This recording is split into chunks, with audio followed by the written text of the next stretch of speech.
aking last request, click also the like button. Sa mga dati ng subscribers ng channel na ito, ang Untitled Classroom, maraming salamat sa suporta at patuloy na pagtulong. Sana ay makatulong ang channel na ito upang lalo pang lumalim at mapalawak ang iyong pangunawa pagdating sa mga mathematical principles at maging mapadali ang pagsusolve nyo ng mathematical problems.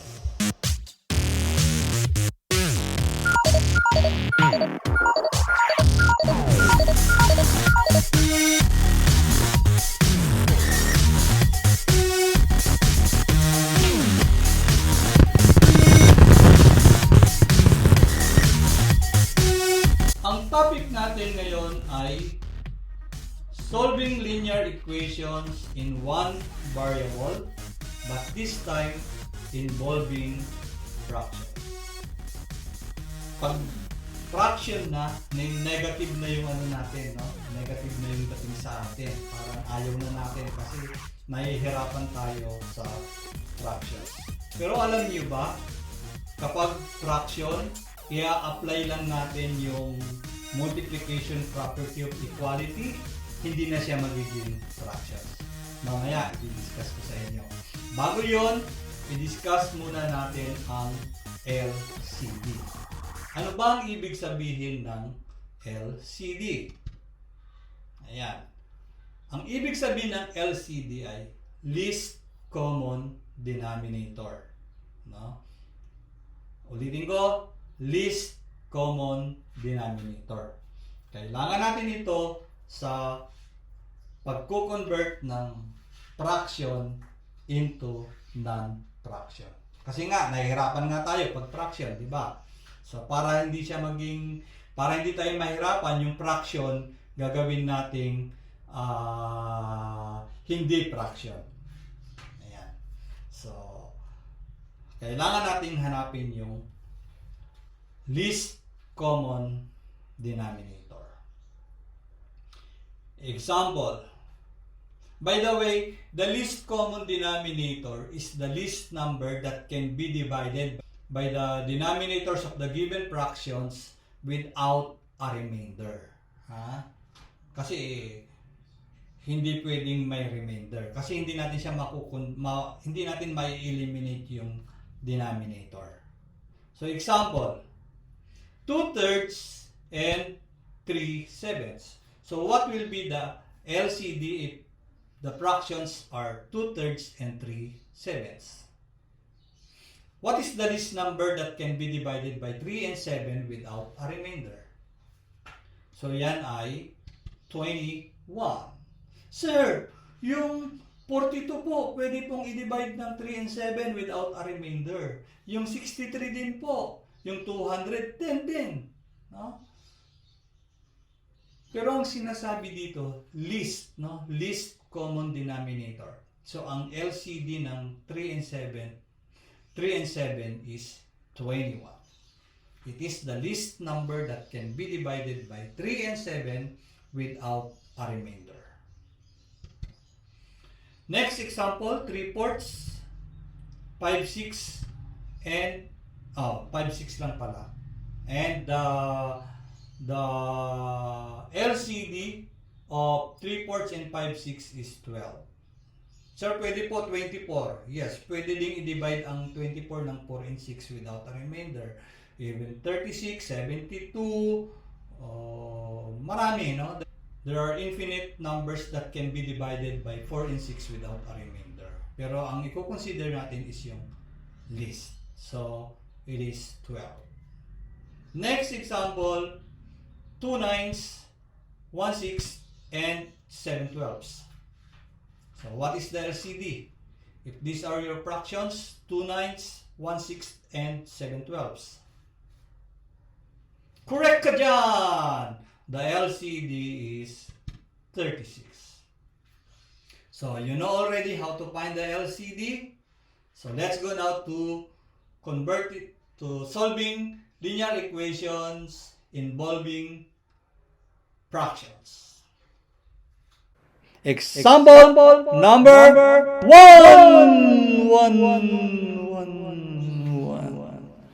2/3 x or 2x over 3 plus 1/4 equals 17 over 4. So, to eliminate the denominators na 3 and 4, we will apply the multiplication property of equality. We will multiply each term of the equation by the LCD. And in this case, the LCD is 12. So, I will rewrite the equation. So, 2/3 x or 2x over 3 plus 1/4 is equal to 17 over 4. So, pansinin nyo, merong space. May mga spaces tayo. Diyan natin ilalagay yung imumultiply nating LCD. So, magmumultiply tayo each term ng LCD. Huwag kayong gumamit ng X as a symbol for multiplication. Kasi meron tayong variable na X dito. No? So, ang gagamitin natin is yung parenthesis.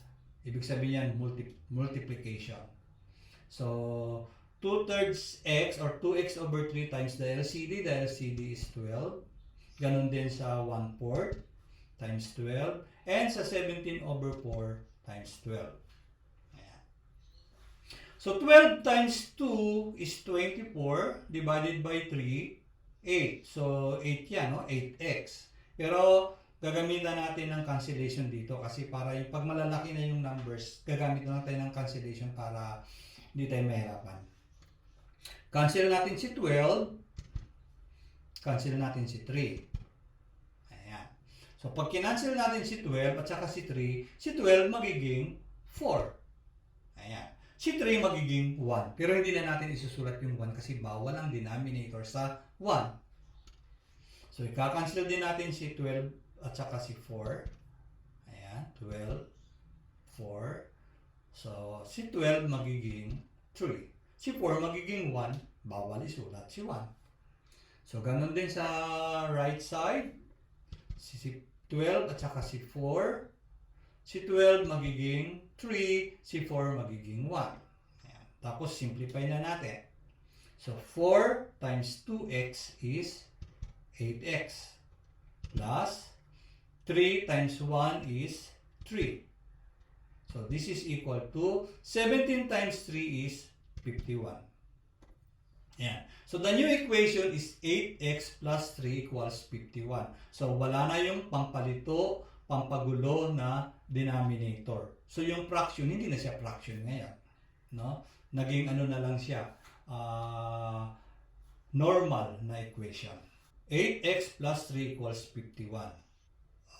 We will transpose 3 kasi kailangan si x, si 8x maiwan sa left side, si constant na 3 or positive 3 ililipat natin sa right side. So yung paglilipat dito ay tawag dito is transposition. Pero ang principle behind this transposition is yung addition property of equality or subtraction property of equality.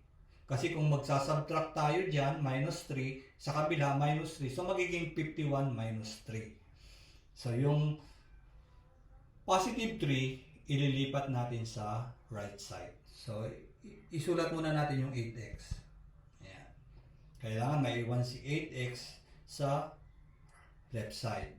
This is equal to 51. So, yung plus 3, ililipat natin sa right side, magiging minus 3. Or positive 3, magiging negative 3. Ayan.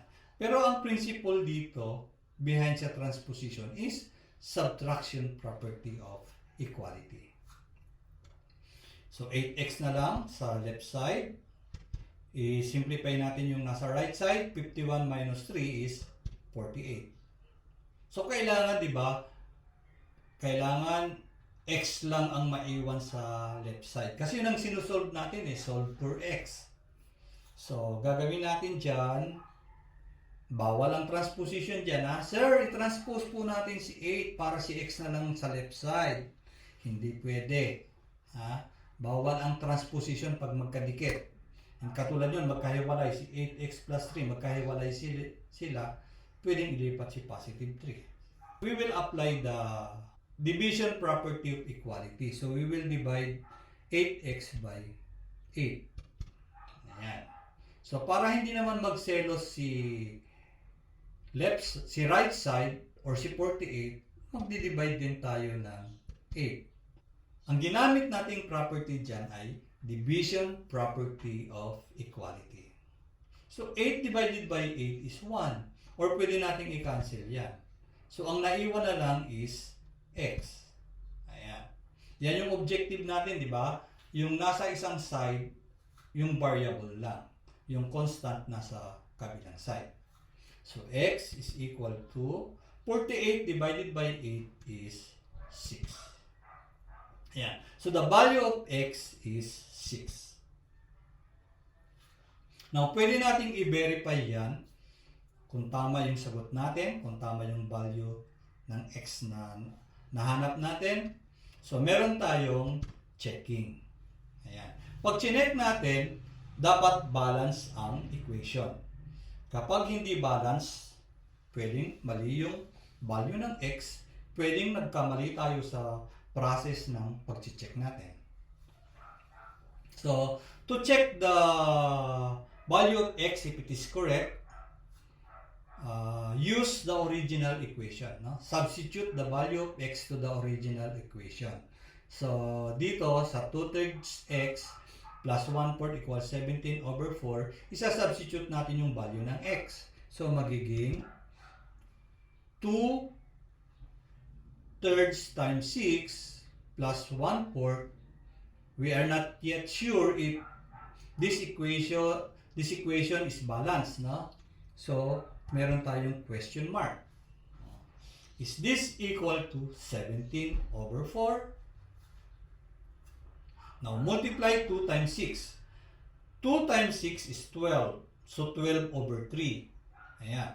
12 over 3 plus 1/4. Is this equal to 17 over 4? Divide 12 by 3. 12 divided by 3 is 4. Ayan. 4 plus 1/4. Is this equal to 17 over 4? Ayan. Pwede mo nang i-add yung 4 plus 1/4.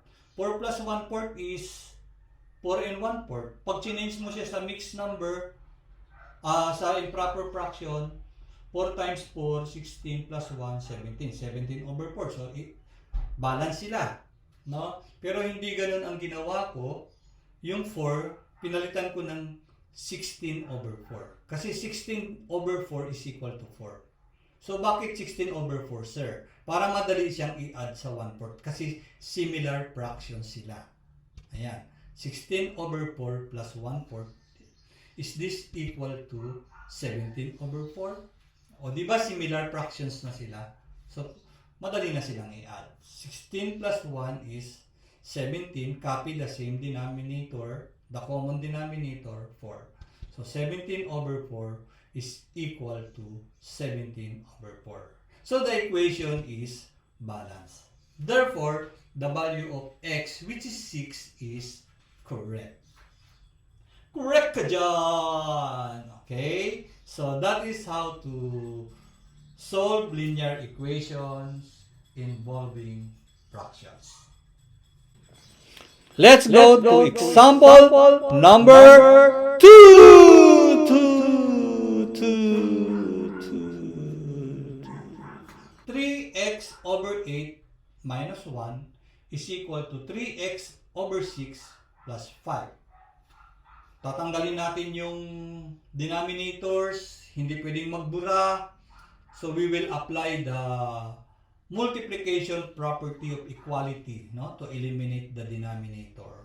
So we will multiply all terms, no, all terms of the equation by the LCD. So i-rewrite ko muna. Ayan, 3x over 8 minus 1, ayan, merong space para sa LCD, is equal to 3x over 6 plus 5. Ayan, may space din para sa LCD. And the LCD is 24. No? Sir, paano po kung hindi LCD ang pinang-multiply? Pwede rin, no? Pwede rin. Pero mag-simplify ka pa sa final answer. Kasi ang lalabas doon hindi siya simplified eh. Pag LCD kasi ang ginamit nyo, simplified na yung final answer. Okay? So, ang LCD is 24. So, multiply all terms by the LCD. Ayan, 24, 24, 24, and 24. So, cancellation na lang tayo para mabilis. Cancel si 24 tsaka si 3. Sa 24 and 1, wala. Sa 6 and 24 yan meron. Sa 24 over 8 nga pala 3. No? Sa 24 magiging 3. Ayan. Tapos si 24 at saka si 6. Si 24 magiging 8. Ay 4. Magiging 4. Ayan. So wala na tayong pwedeng makancel. Simplify na natin. So 3 times 3x is 9x. So minus 24 times 1 is 24. This is equal to 3x times 4 is 12x. Plus 5 times 24 is 120. Ayan. Wala nang denominator. Masaya na. Ha? Wala nang magpapahirap. Ayan. So, transposition na lang gagamitin natin. Remember, pag lumagpas sa equal sign, mag-change ng sign to opposite. Ha? Yung positive magiging negative, yung negative magiging positive. So, si 9x pa rin. Ayan, 9x pa rin. Si 12x sa right side, ililipat natin sa left side para magkasama sila ni 9x.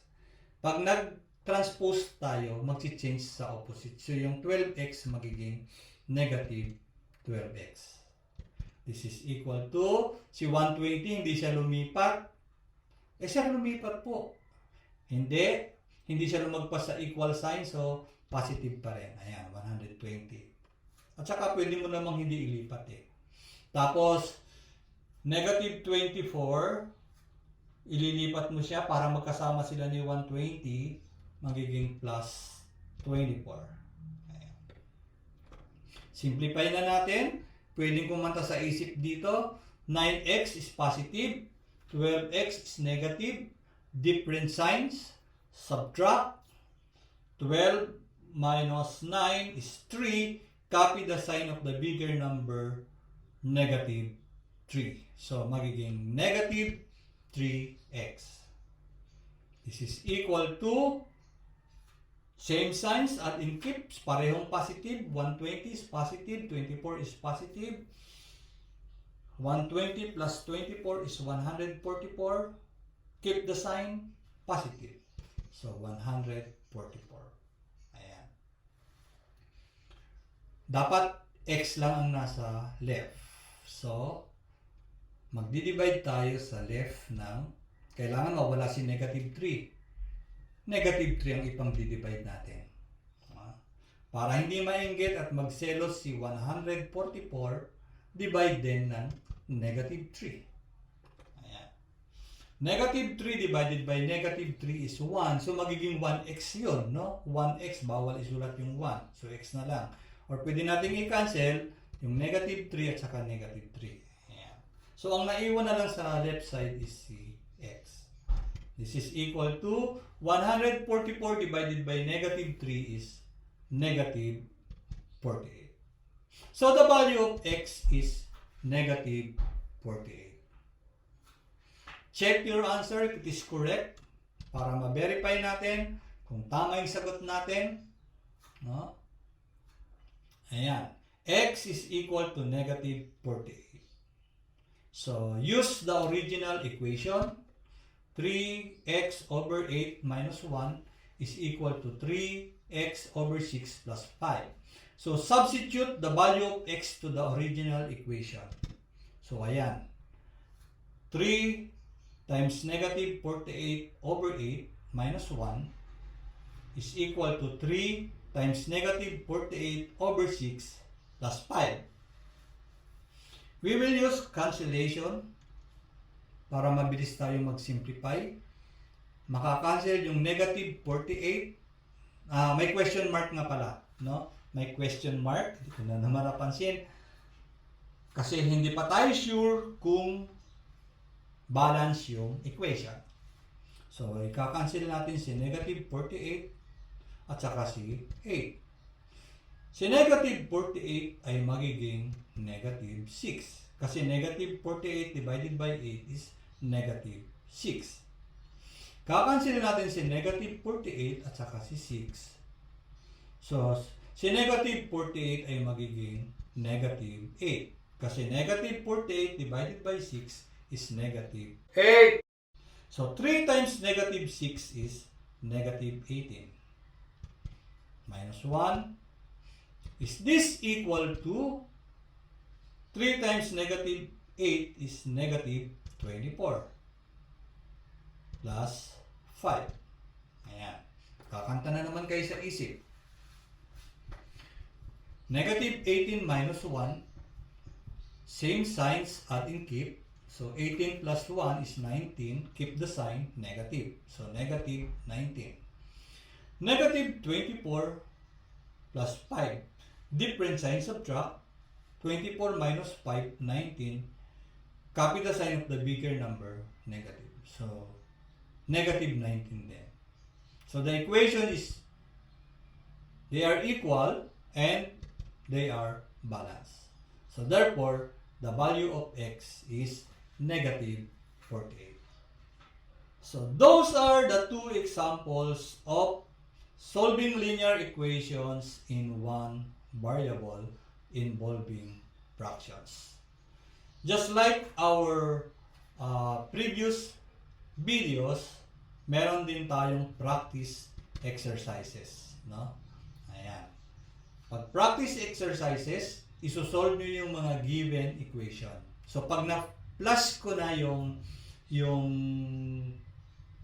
problem or problems, i-pause nyo yung video, then isolve nyo na.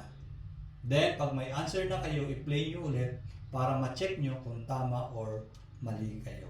And, sana for every mistake,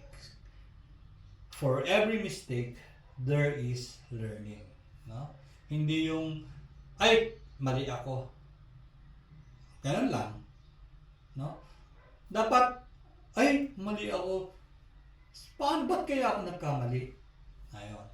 May realization para ma-correct nyo yung mga mistakes nyo. Okay? So, ito na yung problem. Ayan. So, solve for the value of x.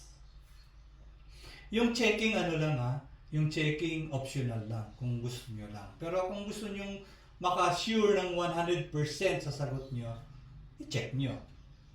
Kung ayaw nyo, sigurado kayo, kahit hindi nyo na i-check. Ayan. So, i-pause nyo na yung video habang nagsosolve kayo. Huwag naman huwag nyo nang dayain ang sarili nyo. Hindi ako ang dinadaya nyo, kundi yung sarili nyo. Pag tinignan nyo na lang yung sagot.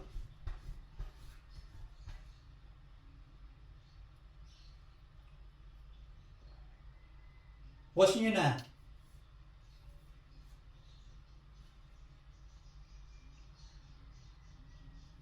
And, tapos na kayo, ito na yung key to correction. So, number 1, x is equal to 3. Tama ba? Tama ba ang sagot nyo? Kung mali kayo, i-discover nyo bakit kayo mali, saan kayo nagkamali. Para merong learn.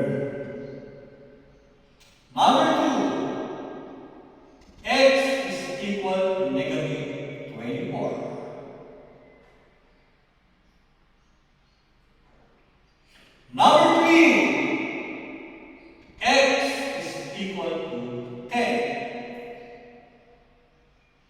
And number 4, x is equal to negative 8.